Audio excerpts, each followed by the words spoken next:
Estas biomoléculas, ¿verdad? ¿Qué es lo que hacen? Van a darnos todos los nutrientes necesarios para la vida. Los niveles de organización, nosotros ya lo sabemos, ¿verdad? Desde el átomo se forman moléculas, macromoléculas, organelas, células, tejidos, órganos y aparatos.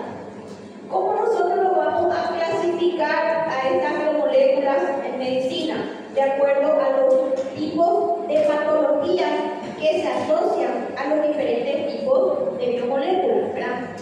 ¿Qué quiere decir? Que si yo estoy frente a enfermedades cardíacas, siempre las voy a relacionar con ¿qué? Con lípidos, ¿verdad? Si yo estoy frente a una diabetes, yo la voy a clasificar como un desequilibrio de carbohidratos. Si yo tengo un problema de proteínas, yo lo voy a clasificar de diferentes formas, ¿verdad? Por ejemplo,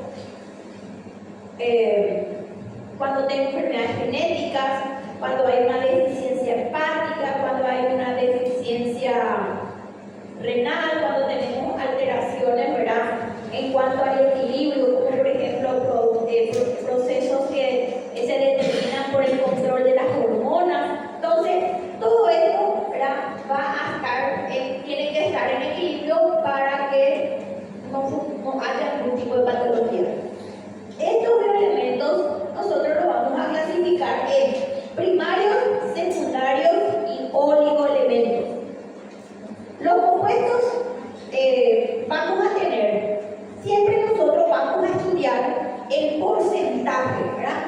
Todo es porcentaje en el organismo. Tomamos como parámetro 24 horas, ¿verdad? Paciente de 70 kilos aproximadamente, paciente adulto. Esos son los parámetros que se van tomando para las aplicaciones de todos los cálculos. Después tenemos también el porcentaje, la distribución de los compuestos orgánicos y de los compuestos inorgánicos. Los orgánicos dijimos que son los que forman nuestras biomoléculas, ¿verdad? El carbono, el hidrógeno, oxígeno, nitrógeno, azufre, fósforo, ¿qué me falta? Bueno, esto acá forma el 30% de la composición química.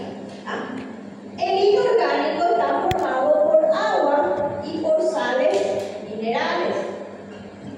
El agua ocupa el 70% de lo que es composición química. Entonces, esta es la clasificación. La clasificación de los bioelementos se realiza dependiendo de la proporción que se tenga en el organismo, ¿verdad? Primario es el que tenemos mayor cantidad. Fíjense acá. Entonces tenemos los bioelementos, entonces son elementos químicos indispensables para el desarrollo normal de la especie viva. Lo clasificamos en primarios, secundarios y oligoelementos. Estos oligoelementos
lo que forman las biomoléculas, ¿verdad?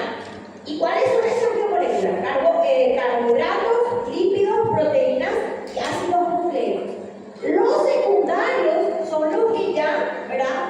Los inorgánicos, ¿verdad? Lo que generalmente tienen una relación directa con todo lo que es metabolismo hídrico, ¿verdad? Que vamos a verlo también de esa manera más adelante.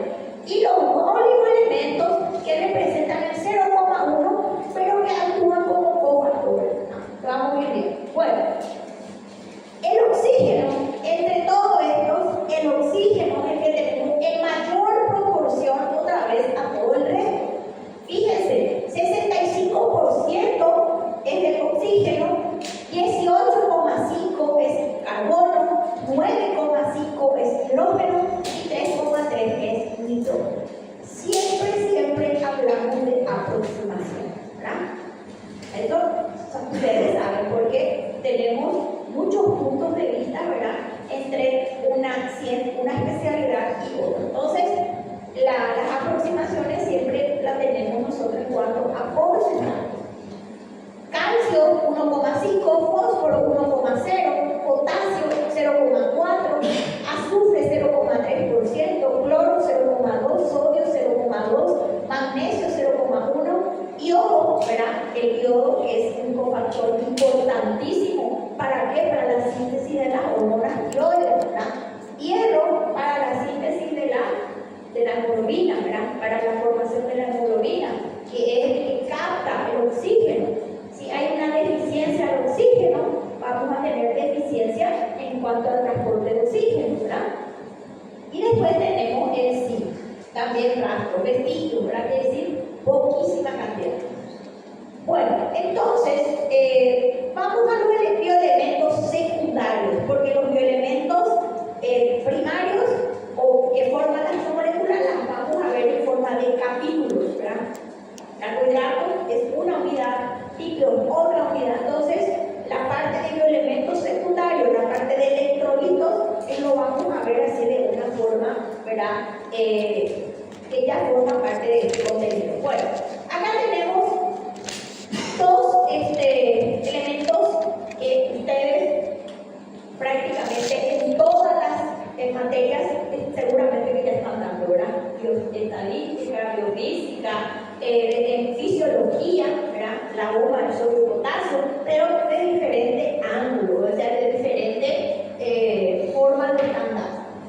Entonces, entre los bioelementos secundarios, el sodio y el potasio son los principales. Y a esto nosotros lo denominamos electrolitos, o también cuando se solicita el estudio de electrolitos, ¿verdad?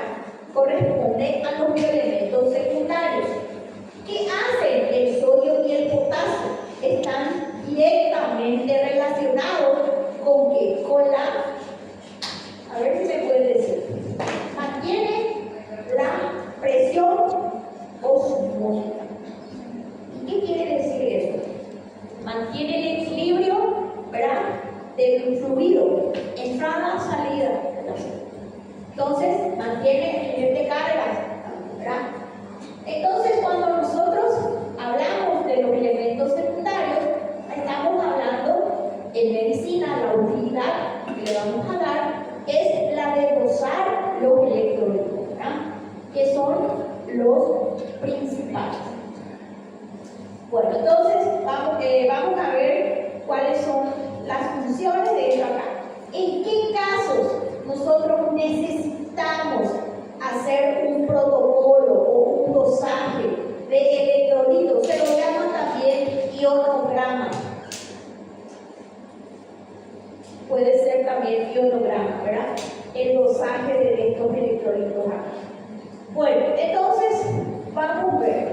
Los electrolitos son necesarios en todos los momentos en donde haya pérdida o retención de líquido, de agua, en la deshidratación y cuando hay edema, cuando hay problema urinario, o sea, en todas las situaciones que haya un desequilibrio hídrico. ¿Cuáles son las funciones que tienen en común el sodio y el potasio? están íntimamente relacionadas. Mantienen las constantes fisiológicas vitales, como la presión osmótica y el equilibrio electrolítico. ¿Qué quiere decir? Que tiene que haber, ¿verdad?, un equilibrio entre lo que es extracelular y lo que es intracelular, y eso ahí, ¿verdad?, mantiene, ¿qué cosa? Mantiene la presión arterial, mantiene el pH de la sangre. Entonces, regula el equilibrio de líquidos. Y dijimos que el líquido formaba, ¿qué cosa? El 70% de la composición química del organismo. Entonces, estos electrolitos nos indican la regulación de esa agua o de ese líquido que se encuentra. Dice, el medio iónico apropiado para diversas reacciones enzimáticas. Ustedes habrán escuchado, ¿verdad? Escuchan, por ejemplo, las sales minerales. ¿Verdad? Las sales minerales actúan en el organismo ¿de qué manera? Permiten el medio para que ocurran las reacciones, ¿verdad? Para que haya la síntesis de las enzimas necesarias para esa reacción. A nivel del hígado, por ejemplo, las sales minerales también actúan como emulsificadores de gordura, ¿verdad? Emulsifican la gordura para que eso vaya a la bilis y para que pueda ser eliminado. De lo contrario, nuestro hígado se va a llenar de grasa. ¿Entienden?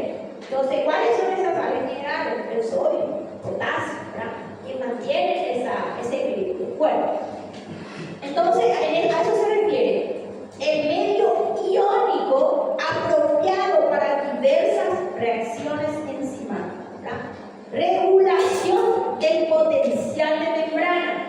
¿Qué quiere decir? Mantiene cargas, ¿verdad?, en equilibrio. Conducción del impulso nervioso. ¿Qué quiere decir? Controla nuestra frecuencia cardíaca. Y también contracción muscular, o sea, para el movimiento. Entonces, estas son propiedades que la comparten, ¿verdad? El equilibrio entre el sodio y el potasio. Ahora vamos exacto o objetivo a cada uno de los dos. ¿Qué pasa si yo tengo que el sodio está alto o está bajo y cuando el potasio está alto o está bajo? Esos son los dos principales que yo voy a tener para hacer mi diagnóstico. Entonces, el sodio, dice, forma parte de las secreciones digestivas. ¿Se acuerdan? Que todo lo que es proceso digestivo, ¿verdad?, tiene sodio. Se quita, dijimos que ese sodio está proveído por la dieta. ¿Se acuerdan? Que estaba proveída. ¿Y cuál es el que nos provee sodio a nosotros? La sal. La sal de cloruro de sodio. ¿Se acuerdan? Bueno, tenemos también, entonces, interviene a nivel intestinal en la absorción activa de numerosos nutrientes. Es el sodio, acá actúa como sales minerales en la absorción. Se halla en el medio extracelular. El potasio ya es esencial para el automatismo cardíaco, o sea, todo lo que ya es impulso, ¿verdad? También la actividad o enzimas relacionadas con síntesis de proteínas para evitar la desagregación de los ribosomas es sobre todo intracelular. Entonces, la pérdida del potasio causa hipotonía, hiporreflejia, alteración de la conducción del impulso nervioso y puede llevar a la muerte por un paro cardíaco. Entonces, cuando el potasio está disminuido, todas las actividades disminuyen. Cuando el potasio está elevado, es al revés, aumenta, ¿verdad?, la frecuencia cardíaca y puede también dar un paro. ¿Entienden? Entonces, ¿a qué relacionamos? El sodio lo relacionamos al equilibrio hídrico. Esto acá. Entonces, siempre acuérdense de eso. La cantidad de líquido en el organismo me va a estar con el sodio. Si está deshidratado o si está muy hidratado. ¿Qué pasa también cuando yo tengo que controlar si mi paciente se le va mucha solución salina y está empezando a presentar edema, ¿verdad? Entonces, acá yo voy a determinar eso. del sodio. Si falta, si sobra. En cambio, el potasio, que es impulso, ¿verdad? A ver cómo definimos automatismo cardíaco o impulso cardíaco, ¿verdad? ¿Qué quiere decir? Que si el potasio está alto, va a haber nervioso. Sí, porque todo está regulado, ¿verdad? Entonces, si mi paciente está deshidratado o hiperhidratado, el sodio le va a indicar, ¿verdad? Si está bajo, está alto. El potasio, entonces es impulso, ¿verdad? Cardíaco, frecuencia cardíaca, aumento de presión arterial y puede llegar a un infarto. Entonces, esa es la forma, es un protocolo que se utiliza en pacientes que están con vómito, diarrea, fiebre alta, ¿verdad? Sudan mucho, pacientes que están internados, que hay que controlar de mañana, hay que controlar de tarde, pacientes que están con edema, ¿verdad? También, entonces, ¿qué es lo que hacemos? Controlamos sus electrolitos. ¿Bien? Bueno, después tenemos el calcio. El calcio es, entonces, también otro bioelemento que tiene gran participación en todas las reacciones importantes. El organismo humano adulto dice contiene entre 850 y 1500 gramos, ¿verdad?, de calcio. El 99% de este calcio se encuentra en tejido óseo, en forma de un complejo que se lo llama hidroxiapatita, que está en la fórmula, ¿verdad?, de nuestra hidroxiapatita, que también tiene fósforo en su estructura. El 1%, el restante, está en fluidos y tejidos. Es el llamado calcio soluble, que es esencial para regular las funciones fisiológicas como irritabilidad neuromuscular, automatismo cardíaco, de acá que lo usamos también con el electrolito, ¿verdad? ¿Por qué? Porque tiene una relación directa en cuanto al equilibrio de estos dos acá. Participa como un cofactor también el calcio. La contracción muscular y también el calcio participa para la coagulación sanguínea. La coagulación sanguínea es un proceso en donde están involucrados proteínas, las plaquetas, que son nuestras células, ¿verdad?, y también el calcio y también la vitamina K. O sea, varios son los tipos de compuestos que son necesarios para que se produzca la coagulación. Entonces, fíjense ustedes, el 99% del calcio se encuentra en nuestro tejido óseo. El 1% es el que se encuentra distribuido tipo para estabilizar todo lo que sean reacciones, ¿verdad?, del organismo. Que se da cuenta ustedes que tiene en todas las reacciones principales hay una necesidad de calcio, ¿verdad? El calcio está en los huesos, dice, en equilibrio dinámico en el plasma, ¿verdad? En la sangre se encuentra, entonces ese 1% se encuentra en la parte líquida de la sangre, en donde se distribuye a todos los tejidos, ¿verdad?, para que puedan ejercer la función. Después dice acá, mediante un proceso continuo de formación y reabsorción ósea. ¿Y cómo se hace ese proceso de absorción y reabsorción ósea? ¿Se acuerdan ustedes que nosotros tenemos la vitamina D, que es la que se sintetiza en el organismo, la mayor cantidad o la mejor, ¿verdad?, que es por medio de los rayos ultravioletas? La vitamina D es considerada también una prehormona, ¿verdad?, que facilita la utilización del calcio que tenemos en los huesos. Y ese calcio, en la mayor etapa en donde nosotros tenemos nuestra concentración de calcio en los huesos ya para toda la vida, se da en la etapa de crecimiento, ¿verdad? De ahí que aproximadamente, ¿verdad?, la leche tiene una utilidad utilidad en la niñez, ¿verdad? Cuando ya somos adultos ya no tiene la misma utilidad. Sí, otros tipos de productos lácteos, pero ya no la leche, ¿verdad? Y cuando ya somos adultos, está comprobado que la leche lo que hace es producir unos problemas lácteos, ¿verdad? Además tiene mucha gordura. Entonces, en la niñez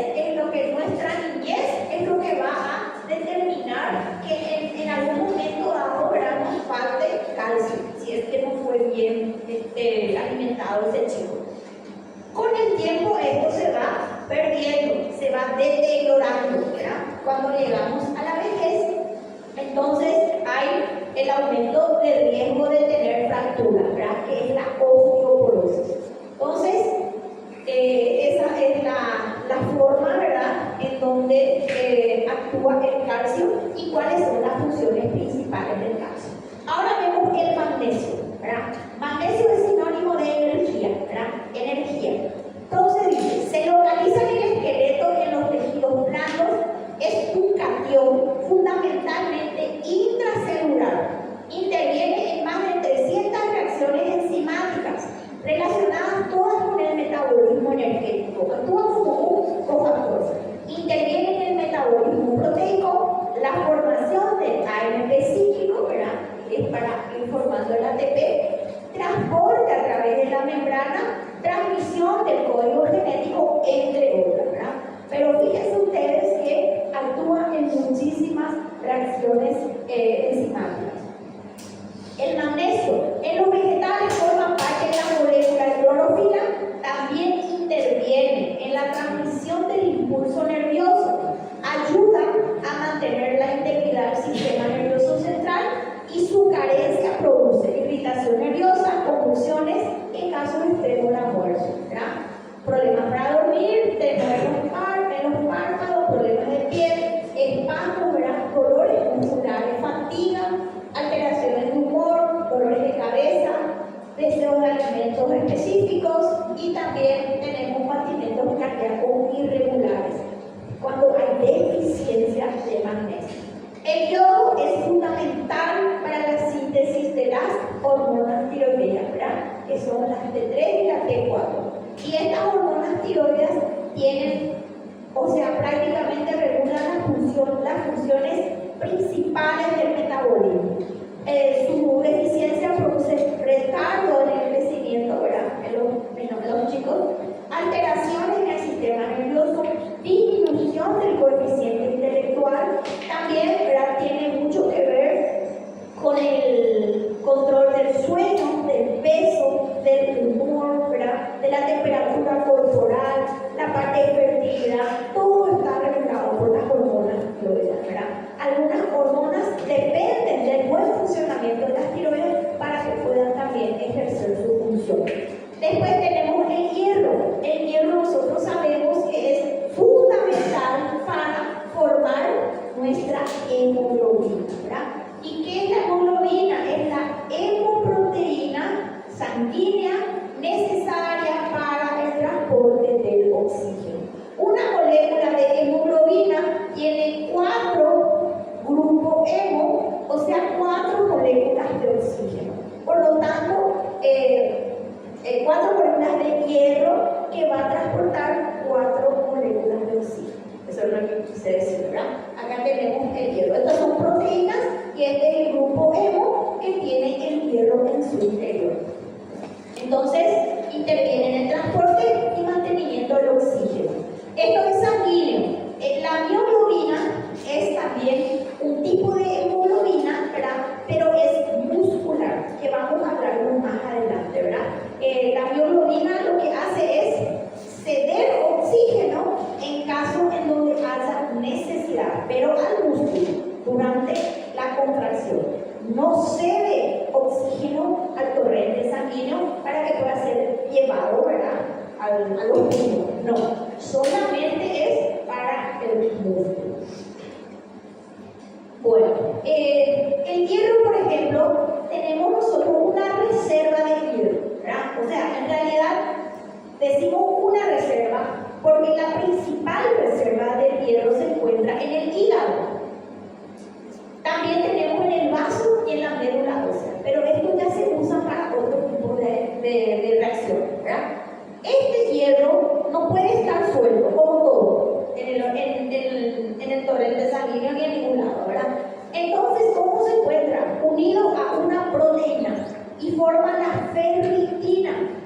Por eso cuando hay deficiencia cuando el paciente está con una anemia, ¿verdad?, se le hace una pequeña investigación y se le pide dosaje de hierro, de ferritina, que es la proteína que almacena el hierro, y otra también proteína que es transferrina.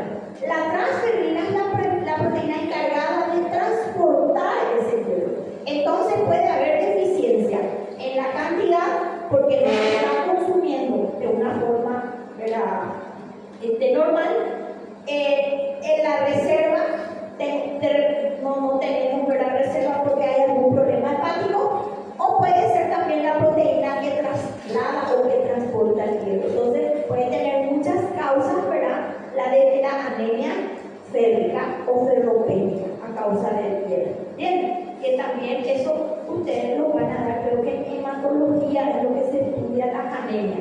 Si a nosotros nos da tiempo, de repente vamos a darle una pasada, ¿verdad?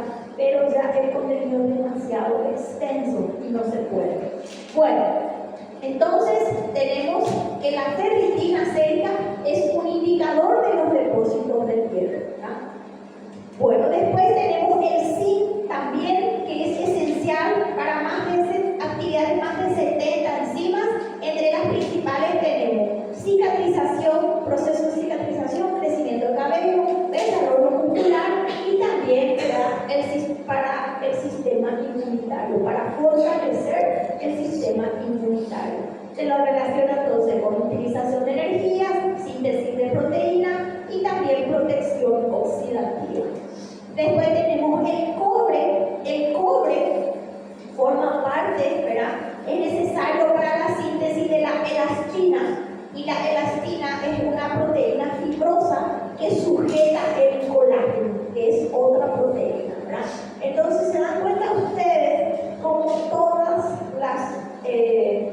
estas proteínas que nosotros solemos escuchar, el colágeno, la queratina, las cisteína, o sea, todo lo que comercialmente nos están ofreciendo todos los días, no sirve de nada si nosotros no tenemos estos elementos como cofactores, porque de repente nos está faltando algún tipo de suplemento, pero de forma independiente, ¿me entienden? Porque todo esto se encuentra, pero primero tenemos que hacer un dosaje para saber qué es lo que me falta. No sobrecargar también, porque todo esto sobrecargado es tóxico, ¿me entienden? Entonces, si yo tengo problemas de energéticos, vimos que el magnesio, por ejemplo, ¿verdad? Si es